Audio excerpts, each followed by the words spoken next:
Olá, se você tiver que atravessar ou passar por uma porta, a melhor maneira de eu te ajudar é te dar uma chave. Essa é a minha pretensão hoje. Eu gostaria de te dar uma chave para você abrir portas para a sua vida. Eu queria fazer uma retrospectiva da história do mundo, mas em poucas palavras. Definitivamente esse mundo que a gente vive hoje não é o mundo original, não é o mundo que Deus criou. Se a gente olhar lá no livro de Gênesis, no início, o mundo que Deus criou era um mundo perfeito. Era um mundo onde todas as coisas se harmonizavam e nada morria ou nada acabava. Mesmo o projeto que Deus tinha para o homem é que ele não morresse. Mas o que aconteceu foi que o gestor, o administrador que Deus colocou naquele mundo, o Adão, ele fez uma escolha, porque Deus dotou ele de capacidade de escolha, e ele escolheu não confiar nas melhores intenções que Deus tinha para ele. E a partir de então ele entrega vamos dizer assim, o governo que estava nos ombros dele para o diabo. E até Jesus fala que hoje o príncipe desse mundo é o diabo. A partir daquele momento, deixa de existir o império, o domínio da vida e entra na história humana o domínio da morte. A gente vive ainda sobre o domínio da morte. E eu não estou sendo aqui pessimista. Se você olhar ao seu redor, tudo ao nosso redor está morrendo. Eu estou morrendo, você está morrendo. Quando um bebê nasce, ele tem uma hora de vida, na verdade, ele tem uma hora de morte. Ele tem uma hora a menos de vida e uma hora a mais para chegar próximo da sua morte. O ser humano está morrendo. Naturalmente, fisicamente, o ser humano enfraquece, adoece e morre. Tudo ao seu redor está morrendo. As plantas, elas nascem, mas elas morrem. A sua roupa, ela está morrendo. Ela é nova quando você compra, mas ela vai desbotar. Uma parede pintada de uma casa, com a ação do tempo, ela vai perder a sua vivacidade, aquela cor vai morrer. Tudo ao nosso redor está morrendo. Esse é o mundo que está debaixo do domínio da morte. E é muito natural para a gente. A gente está muito acostumado com essa ideia da deterioração, da decadência, da extinção, enfim, da morte. Então isso foi um domínio que veio sobre nós e que a gente está muito acostumado com isso. Mas vamos falar do projeto de Deus. Quem sou eu para falar do projeto de Deus? Qual que é a minha pretensão aqui? Eu vou falar da minha perspectiva, isso eu posso falar, da minha perspectiva do projeto de Deus. Para mim o projeto de Deus, o grande projeto de Deus é amar o mundo. Tem um texto na Bíblia que diz assim, porque Deus amou o mundo. Não amou religiosos, não amou os inteligentes, não amou os mais fortes, mas ele amou o mundo e encerrou nessa palavra todo o ser humano, toda a humanidade de todos os tempos. E eu, na minha humilde maneira de entender o projeto de Deus, é que Deus ele estabelece duas fases, pelo menos nesse projeto. Uma primeira fase do projeto de Deus de amar o mundo foi a criação, que eu mencionei agora há pouco. Aquele ambiente perfeito, aquela atmosfera perfeita, não havia poluição, nada morria, a interação animal, o homem e toda a natureza era perfeita, harmoniosa, tudo ia muito bem. Então Deus deu esse presente. Ele amou o mundo que deu um mundo perfeito. Porém, como eu disse, esse domínio foi entregue para o diabo. Era como se naquele momento do pecado fosse colocado no mundo uma faixa sob nova direção. Então, a partir daquele momento, Deus, ainda amando o mundo, como Ele ama e sempre vai amar, Ele estabelece a fase 2 do seu projeto. Fase 1, criação. Fase 2, redenção. Redenção significa resgate. Então, naquela fase 2, em que Deus agora, já que a criação ela entrou debaixo de um domínio da morte, Deus agora projeta a redenção, ou já havia projetado antes da fundação do mundo a redenção ou o resgate. Jesus agora entra na história humana 2000 anos atrás, como o próprio Deus encarnado, com a missão sobre os seus ombros de resgatar a humanidade. Tem um texto na Bíblia que eu gosto muito que diz assim, isso está em Lucas 19, 10, porque o Filho do Homem, presta atenção, veio buscar e salvar o que se havia perdido. Essa foi a missão de Jesus. Notem bem, buscar, por isso que ele desce lá dos céus e vive a nossa vida e passa por tudo pelo que o ser humano passa, mas ele veio buscar e veio salvar. A palavra salvar no Novo Testamento, que para nós no português é salvar, salvar, salvar, ela no grego é outra palavrinha, a palavra sozo, e o salvar ali também significa uma salvação pós-morte na eternidade, mas ela significa resgatar de perigos temporais, permanentes, eternos, curar de doenças e enfermidades, preservar. O que Jesus veio fazer então? Ele veio buscar e salvar. Permita-me mudar essa segunda palavra. Jesus veio buscar e resgatar. Então olha só, todos nós estamos sujeitos a esse mundo, estamos aqui sobre uma gestão que não é a de Jesus Cristo, mas é a do príncipe desse século. Porém Jesus, ele vem estabelecer um reino que ele coexiste com o reino desse mundo, mas Jesus veio com a missão de nos resgatar. Mas espera lá, como é que Jesus resgata? Você pode pensar que talvez a única maneira de nós estarmos livres, descolados desse domínio da morte, seja pela nossa morte. Ah, já sei, então Jesus ele me resgata me levando para o céu. Não. Notem que a Bíblia tem promessas de saúde física, ela tem promessas de prosperidade. Eu vou te dar um texto. Terceira carta de João, que ela só tem um capítulo, no verso 2, diz assim que João, na sua carta, fala assim, eu oro para que você prospere e tenha saúde, assim como é próspera a tua alma. Fala sério, a minha alma, ela é próspera, porque um dia eu entreguei essa alma aqui a Jesus. A perspectiva, o próximo passo da minha alma, os desdobramentos da minha alma só são melhores do que são hoje. Eu tenho a garantia de que a minha alma está nas mãos de Jesus e um dia ele vai me levar para o céu. E João dizia o seguinte, assim como é próspera a tua alma, eu quero que a sua saúde e a sua prosperidade material se alinhem com a prosperidade da sua alma. O que Deus tem para nós não são promessas depois da minha morte, mas o que Deus tem para mim é uma promessa de resgate enquanto eu vivo aqui. Como eu disse, estamos no império da morte. Esse é o mundo sob a nova direção. Porém, Jesus ele vem como aquele capitão que vem atuar no cativeiro. Lembra lá no tempo do Egito, em que Israel estava cativo no Egito? Nós estamos cativos. Israel estava debaixo de uma opressão.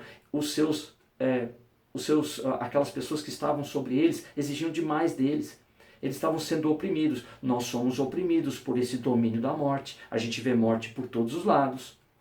Porém, Jesus levanta um intermediário, Moisés, que tipifica Jesus. E agora Deus faz maravilhas por meio do seu intermediário Moisés. E por meio de 10 pragas ele tira aquele povo do Egito.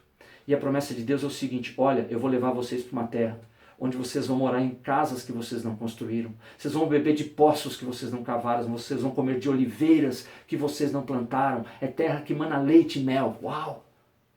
Essa era a promessa de resgate que Deus tinha para o povo de Israel. Aconteceu. Encurtando o tempo e a história, aquele povo sai do cativeiro do Egito.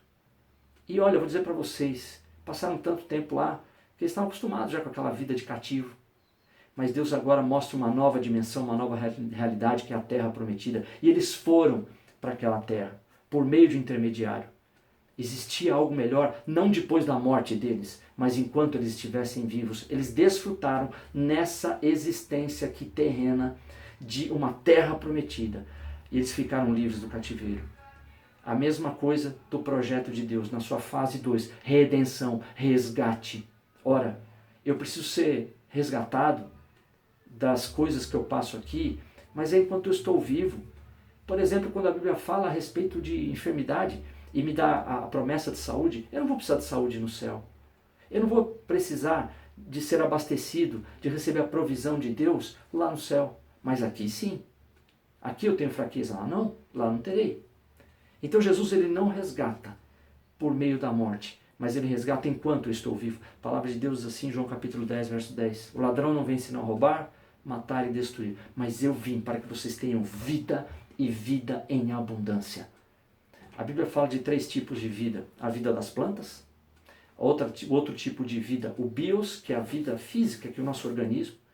E fala do terceiro tipo de vida, do qual eu citei nesse texto aqui de João, da vida abundante, que é uma palavra no grego que é zoe.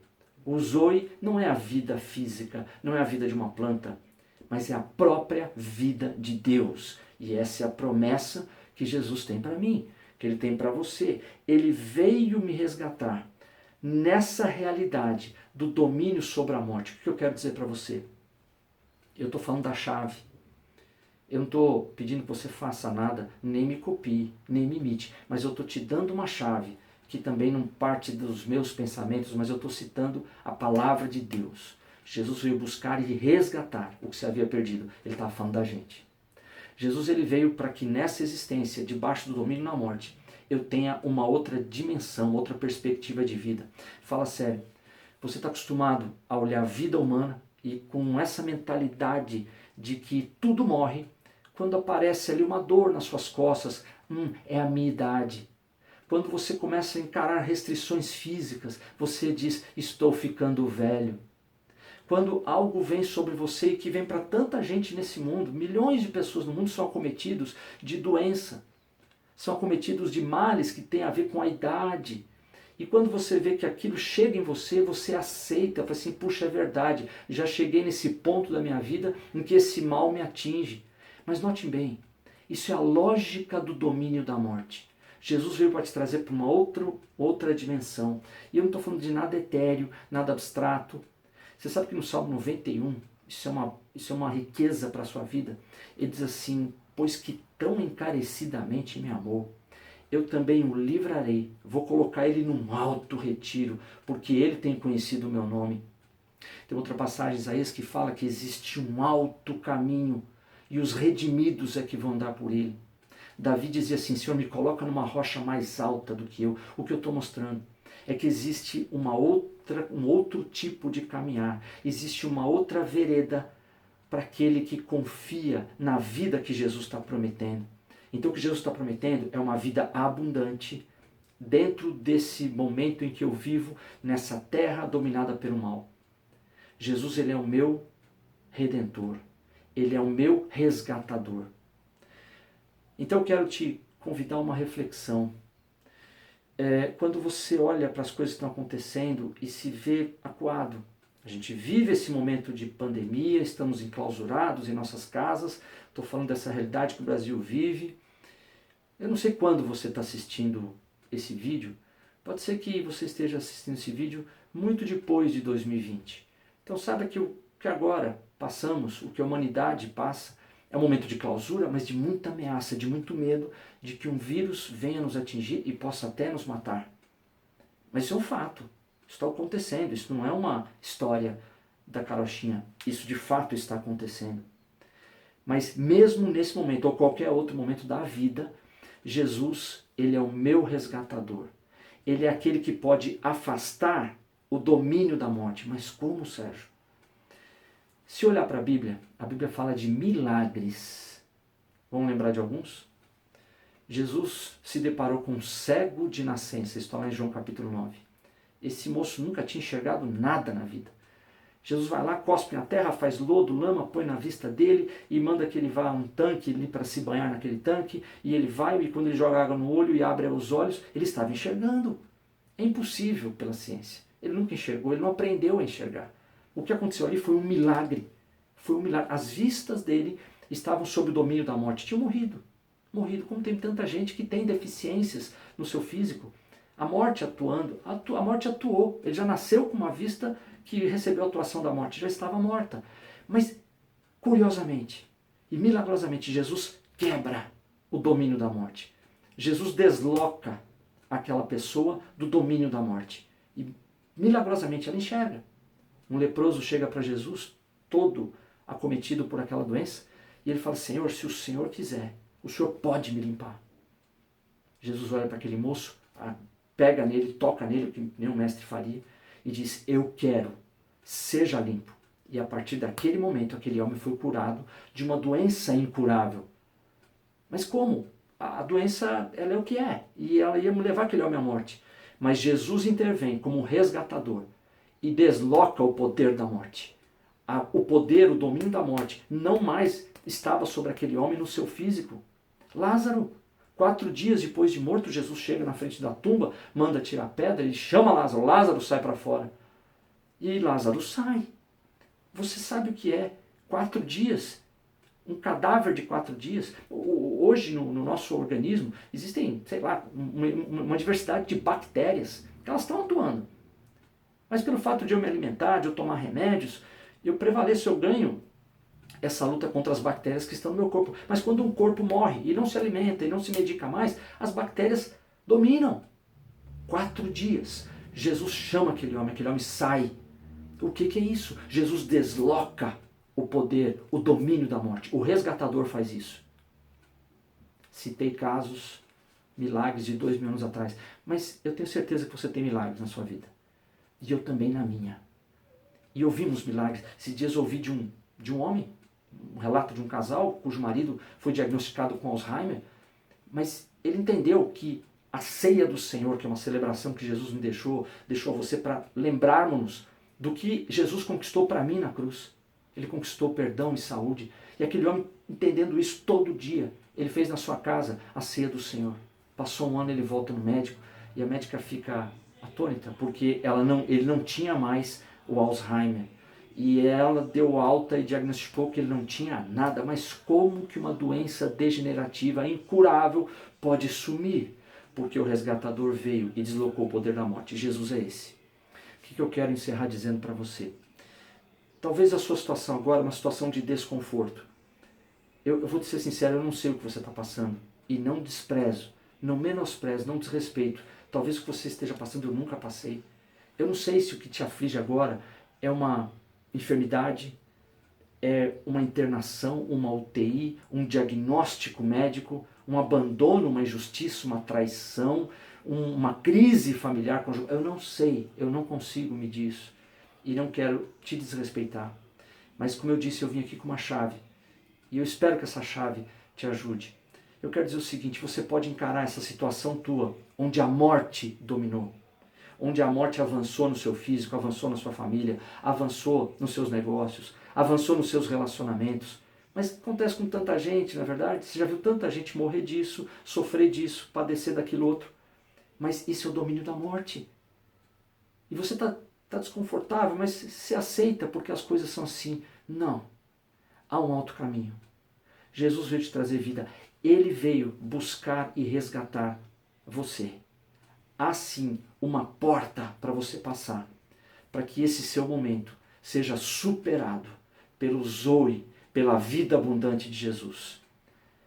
Você pode olhar para esse momento ruim da sua vida e dizer assim, não, é o meu legado, é o que Deus deu para mim, eu vou aceitar, eu vou me resignar nessa situação. Você está usando o óculos da morte, eu vou te oferecer um outro óculos, o óculos da vida. Por que permanecer nessa situação se Jesus veio para te resgatar e te colocar num alto caminho? Porque você conhece o nome dele.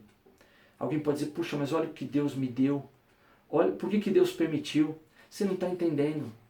De que lado do balcão Deus está?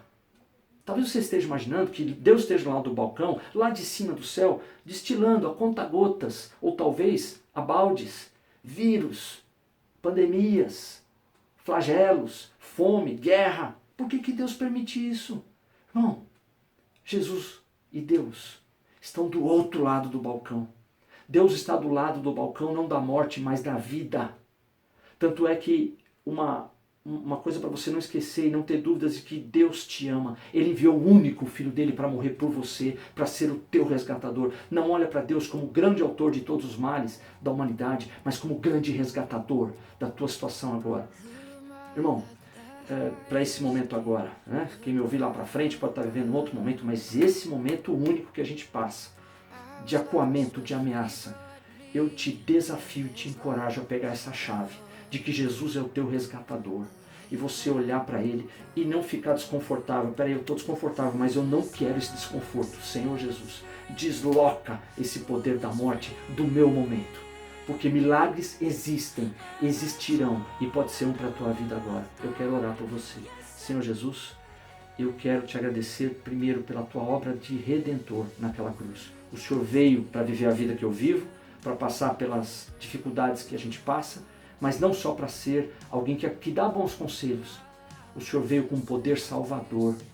Então eu oro para que no nome de Jesus o Senhor abra os nossos olhos, para que a gente não fique conformado com o domínio da morte, porque o Senhor está nos levando para o domínio da vida. Que no nome de Jesus, corações agora usem essa chave para olhar para o desconforto e dizer, olha, desconforto, eu não quero você não, porque Jesus morreu por mim. E que no nome de Jesus, pessoas agora clamem pelo resgate. O Senhor está pronto, a tua palavra diz que o braço do Senhor não está encolhido para que não possa salvar, mas espera o clamor desse que está em sofrimento. Visita cada um, traz revelação e discernimento. É a minha oração que eu faço no nome de Jesus. Que Deus te abençoe.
There's a place for me.